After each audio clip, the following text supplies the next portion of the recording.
Hey people, how's it going? Welcome to another video. Welcome to another episode of Albums Ranked. This is episode 41, I believe. Eminem was number 40, and that was fun. I love doing ones that are slightly different. You know, if you're new to the channel, hi, how are you? I tend to focus more on the heavy metal side of life, but today we're doing another bit of a wild card one, you could say, with the hype of OASIS coming back together for another tour. I thought, you know what? Let's jump on that bandwagon and go through all of Oasis's 7 albums and rank them from least favorite all the way to the favorite. I'm not the most biggest Oasis fan. I don't really like the first 2 albums, yes, but then literally everything after that, I was like, never heard any of this stuff. So it was quite fun to go in and watch, or listen to their development and listen to them change over the course of their later albums. And so yeah, it was a fun little ride. It did get a bit depressing at one point, but it's all right. It's done and it's over. So like I said, I'm very familiar with the first 2 and the later half, not so much. So if that's an influence as to where I've put certain albums, that's, you know, pretty much why, you know. So yeah, without further ado, let's just get straight into it. There's only 7 albums to go through, so that's exciting.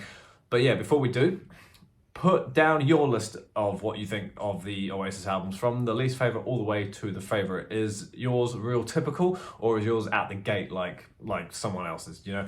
So yeah, without further ado, let's just get straight into it with number 7. So for me, coming in at the bottom is Don't Believe the Truth from 2005. This album, I won't go on too much because legit, I don't remember anything about it. So when I played it, it completely went over my head, and maybe I should have listened to it a couple more times. But to be honest, there was nothing on this album that made me go, huh, that was cool, play that again. So by the time it had finished, I was just like, oh, okay, we're done. So yeah, I was thankful that after the middle chunk of their albums, you could say, because some of them are quite long. This one was only 42 minutes, so in a way, it did fly by. So yeah, like the longest song on here is Lila, which is 5 minutes 10, and you know, with some of the earlier albums, there are some longer stuff. So yeah, this one was just fortunately not there for me. I'm pretty sure I only remember Turn Up the Sun. So, and because it was the opening track, you know, most opening tracks pack a bit of a punch. So yeah, that's unfortunately it. Will I listen to it again in the future? Possibly, but for now, not so much. So yeah, number 7 for me, Don't Believe the Truth. Coming in at number 6 is probably people's most bottoms, Heathen Chemistry. Yeah, so I've watched a few people, you know, rank their opinions on Oasis albums, and you know, done a bit of reading about each album and whatnot. And so this one was supposed to be more of like a not back to roots, but you know, back to the typical Oasis sound with the whole Britpop stripped back, not so much experimental thing. And I think because of that, it falls. The only reason this album isn't bottom is probably due to the singles. The Hindu Times, again, like the other one, is a great opening song, and it was genuine fun. It was not even 4 minutes long, so that was cool. Not that I am bashing it because it was long. You know, I love long songs. You know, I love Dream Theater and Maiden's long stuff. You know, it's awesome stuff. But yeah, I was already familiar with Stop Crying Your Heart Out. You know, that song's quite famous in sport, I'm pretty sure. You know, when England lose, or whenever someone loses and they shout back to them, stop crying your heart. It was a World Cup thing, wasn't it? Did England get to one of the finals and then, you know, I don't know. I'm not a sport person, so yeah. Little by Little, again, I was already familiar with. I much prefer Stop Crying Your Heart Out to Little by Little, but Little by Little is still all right. You know, they're both depressing and could probably both be funeral songs, but like, you know, it was fine. You know, like this one was, I was just looking at the track listing. This is 11 songs with it's a 38-minute album if you don't include the massive gap between the final song and the bonus track, so we won't. But yeah, it's a very calm, struck back, very simple album, which I think is unfortunately why it falls. Hindu Times, Stop Crying, and Little are literally the only good ones for me on here. So yeah, number 6, Heathen Chemistry. Number 5, Dig Out Your Soul. Yeah, a lot of people put this, either at the bottom as well. I actually remember when this album came out. This is from 2008, and not that I didn't buy it or anything, but I do just remember the rock radio station playing In the Shock of the Lightning, and that song in itself was cool, and it was a bit, it's I don't want to use the word heavy, but it's a bit heavier than the likes of Heathen Chemistry and the other one, so Believe the Truth. And I think because of that is what punches this one up to number 5. It wasn't the most boring listen in my opinion. Bag It Up and The Turning, they were cool songs. But yeah, like I said, Shock of the Lightning, I really, really like that song. I've liked it for years. It's in my Spotify shuffles. That's cool. Get Off Your High Horse Lady, I thought was kind of fun. I don't not mind that one. You know what I mean? Yeah, The Turning, Waiting for the Rapture, I'm Out of Time is a cool song as well. And again, this is a 45-minute album, so there was no real mission to get through it, So it was like, oh, this is fun, It's more upbeat. It's not so typical Oasis in terms of stadium anthematic songs, which I think I like. I don't know if I've never listened to any of their solo stuff, Noel and Liam's soul stuff, so I don't know if like any of that would have had influence into what this album sounds like, so maybe I should go do that. But anyway, it's a fun album. It's a tiny bit more rockier, than piano ballads, so yeah, that's why I liked it. Yeah, number 5, Dig Out Your Soul. Number 4, Standing on the Shoulder of Giants. Just the one shoulder of giants. The album was supposed to be called Standing on the Shoulders of Giants, but Liam wrote it down wrong. So yeah. Fun things you find out when you read about these albums in Wikipedia. So this is an interesting album, right? So obviously it's 2000 now, so Britpop is finished. The likes of these guys, it's almost like, okay, their golden era is finished, right? We enter a new millennium and there's already been riffs and tiffs and a lot of drug use. So let's see what album 4 is. Standing on the Shoulders of Giants is an interesting one because it's a very experimental album in terms of what we've already heard with the first 3 albums. Key members of this album, key members of the band are gone, so that's a big staple in itself. Bonehead's not here anymore, so I'm pretty sure, yeah, had lost 2 founding members, which is Bonehead and Giggsy. I love their little nicknames. The fact that they're so English is just great. This album was going off the first song, which is Again in the Bushes. That's just weird, but if that's what you base the whole album on, like, no, there's more to it than that. Obviously, there's a lot of sampling on this album. I'm pretty well. There's sampling all over there's sampling all over the whole Oasis catalog, right? And what's funny about that is Liam, no, I can never remember who's who. Noel doesn't shy about it. He openly admits that this riff is from this person, so that's quite funny. But yeah, Fucking In the Bushes is pretty much a whole take from somewhere else. Go Let It Out was fine. Who Feels the Love was very, very powerful, and I did like it. Put Your Money Where Your Mouth is a bit long. Oh, sorry, no, it's not. It's not a bit long. The other one was long.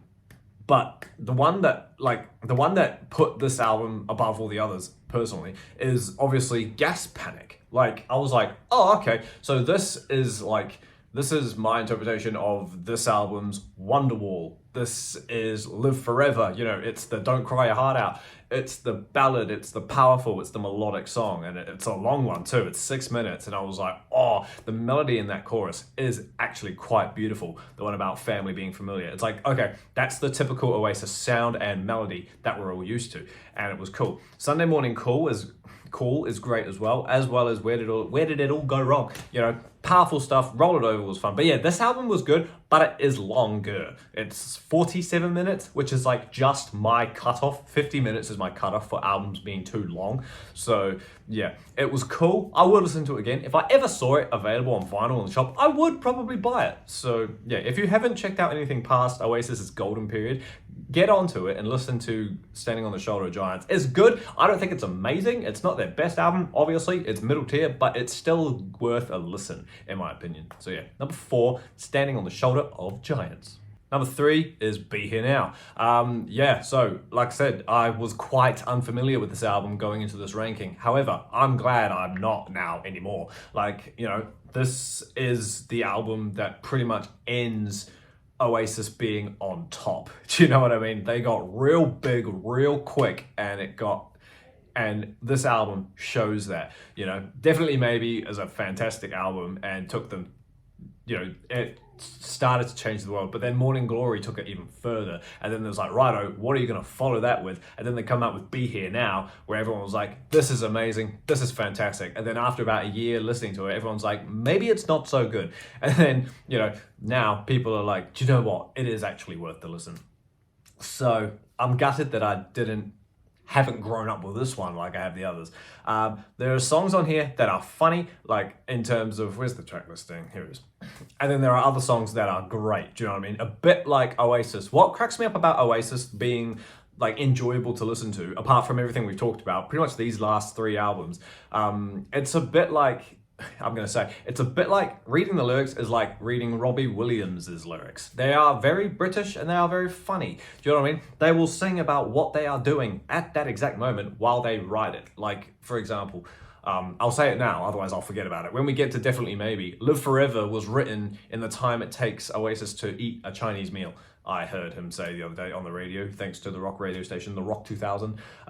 Be Here Now is a fun album. It's very oversaturated. It's very dense and it's very, like, there's a lot going on. As Slade would say, it's a massive wall of sound. So, do you know what I mean? Is a cool opener. All my people right here, right now. It's like, all right, cool. It's very typical Oasis. Again, a bit like Gas Panic. You've got the familiar melodies and the familiar chords and Liam's very familiar voice. So it's like, all right, cool. My Big Mouth is a bit dumb.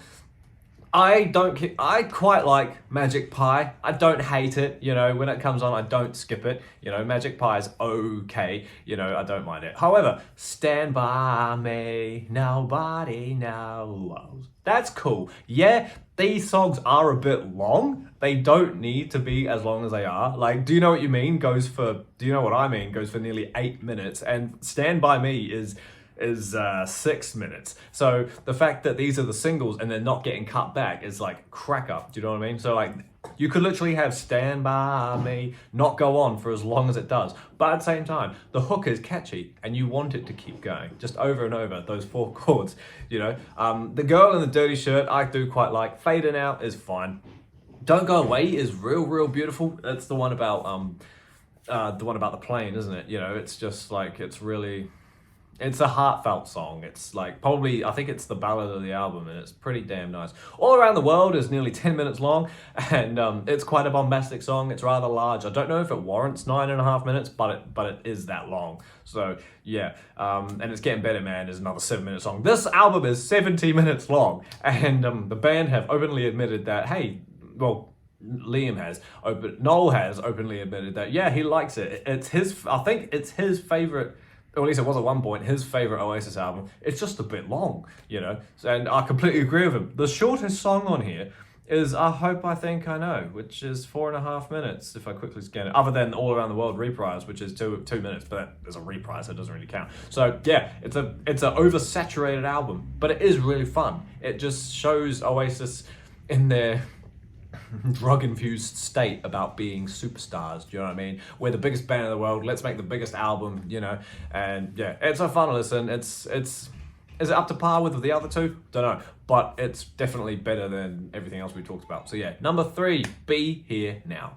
Number 2 is the debut, Definitely Maybe, purely because of how iconic this album is, do you know what I mean? Like, that album, Be Here Now, ended Britpop, you know, you could tell it was ending. This one just pretty much kicked it off into high gear. This one celebrated 30 years the other day, and obviously it's surrounding the hype of the brand new, well, the 2025 reunion tour, right? So, Definitely Maybe, which is a cool album title in itself. And I'm pretty sure that comes from the album title. I could be wrong. Please tell me if I'm wrong. I probably am. I might just be making this up. But I'm pretty sure the album title comes from a little debate that the Gallaghers had when writing Live Forever. Noel wrote, maybe, I don't really want to know. And Liam said, I feel like it should be baby.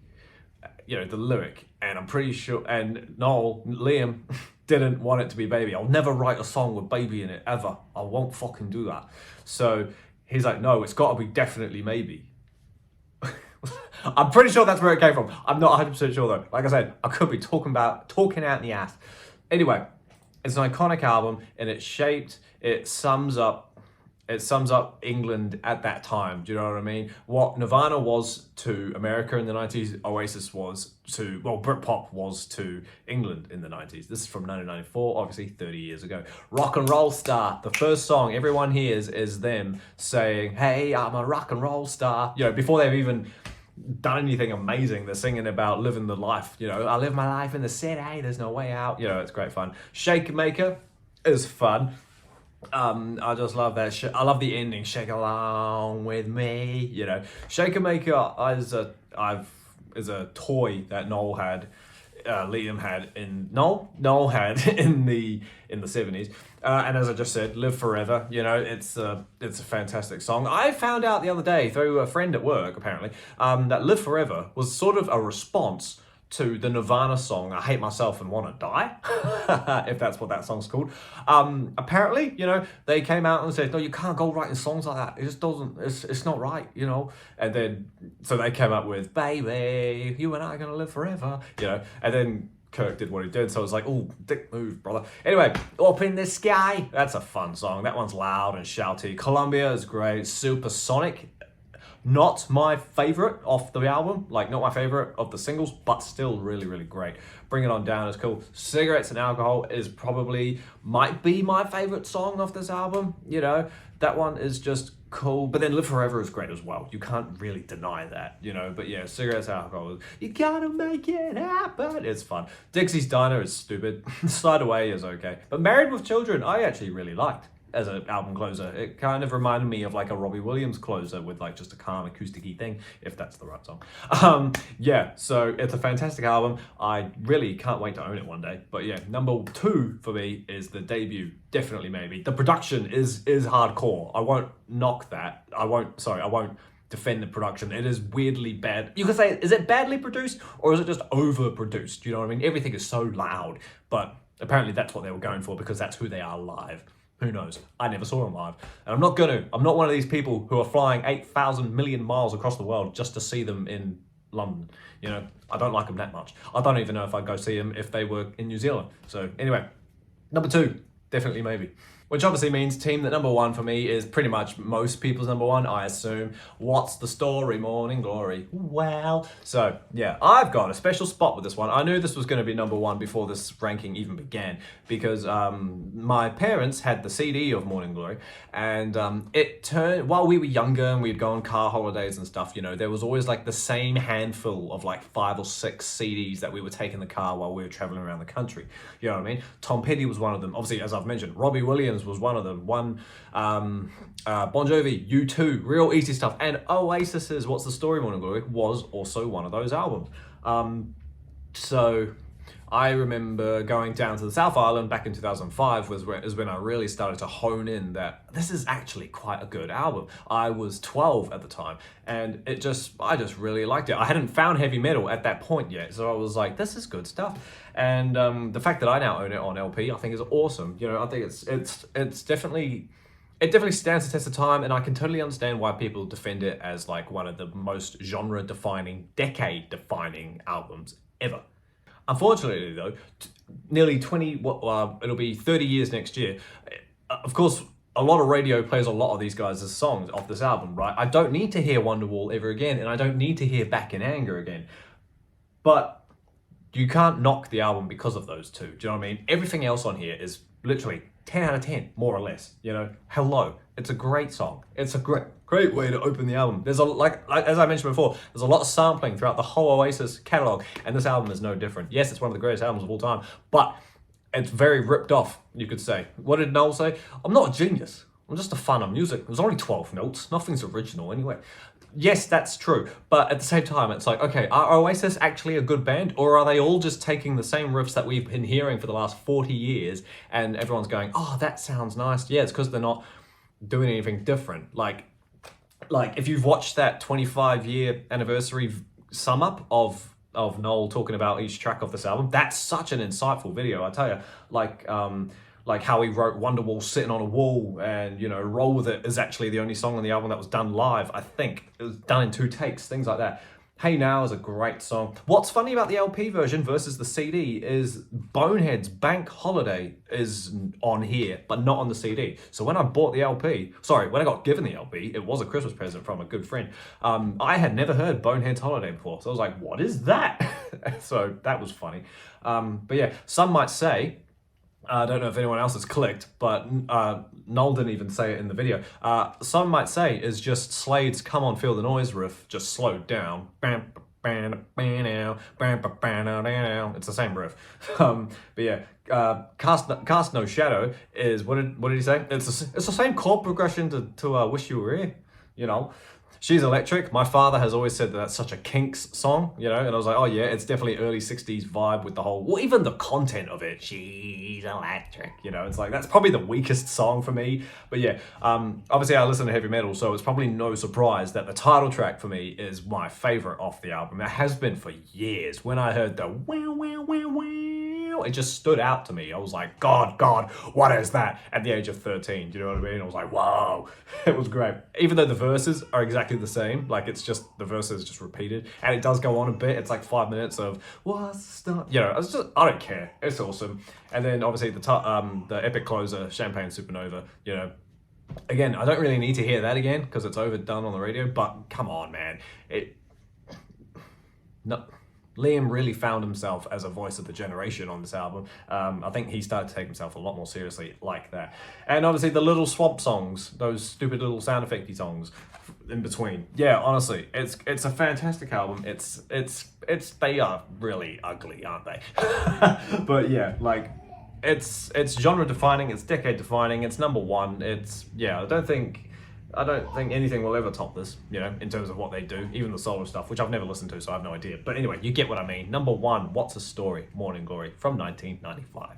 Awesome as team, thank you so much for hanging out with me while I sit here and get increasingly more passionate about Oasis albums. Like I said at the start, this was a bit of a left field ranking, but it was fun. Yeah, it did kind of dampen my mood a little bit going through those later half, but whatever. It is what it is. It's albums like that pick you up again. So yeah, also like I said, let me know down below what your favorites are. Are you like me, real typical with Morning Glory, or are you a left fielder and have Standing on the Shoulders of Giants number one? Is actually Heathen Chemistry incredibly underrated? Let me know and we'll have a discussion. Keep an eye out for the next ranking. I'm gonna get back on the metal train now, and that's gonna be a lot of fun. So yeah, keep an eye out for that. Who knows who it'll be, but until that happens, everybody, stay inside, stay safe. If you're a fan, listen to Oasis, and I'll see you all in the next video. See you later.